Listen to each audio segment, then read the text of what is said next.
Hello বন্ধুরা, আজকে আবার একটি মিনি ব্লগ তোমাদের সাথে শেয়ার করছি। আর আজকে আমি এসেছি গঙ্গা স্নান করতে। তো গঙ্গা স্নান আমার হয়ে গেছে। তো এই যে দেখো, গঙ্গাতে এখন প্রচুর জল, এই যে দেখতেই পারছো। আর এই যে এদিকটা ঘিরে দেওয়া আছে এখানটাতে, তো এর বেশি নামা যাবে না, তো সেই কারণে। আর দেখো, গঙ্গা স্নান করে আমি উঠে এসেছি। ওঠার পর এই যে আমাকে একটা তিলক মাটি না চন্দনের টিপ যাই হোক পরিয়ে দেওয়া হলো।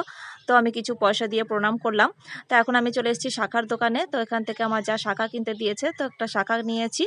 আর এবার চলে এসেছি কাপ কিনতে। তো ঘরেতে কয়েকটা কাপ ভেঙে গেছিলো, তো সেই কারণে কিছু কাপও কিনে নিলাম। এবার চলে এসেছি বেডশিট কিনতে। তো বেডশিটের দোকানে এসেছি। এই যে দেখো, আমি কয়েকটা বেডশিট দেখছি এই কোনটা নেব। তো এখান থেকে একটা বেডশিটও নিয়ে নিয়েছি। এবার চলে এসেছি ক্ষীরের পান্তুয়া খেতে, তো মিষ্টির দোকানে। তো কাটার মধ্যে এটা আমাদের ফেমাস দোকান ক্ষীরের পান্তুয়ার জন্য। তো এখান থেকে এই যে ক্ষীরের পান্তুয়া খেয়ে নেবো। তো বন্ধুরা, আরও কি কি কেনাকাটা করলাম তো তোমাদেরকে নেক্সট ভিডিওতে সেগুলো দেখাবো। তাহলে আজকের মতো ভিডিও এই পর্যন্ত।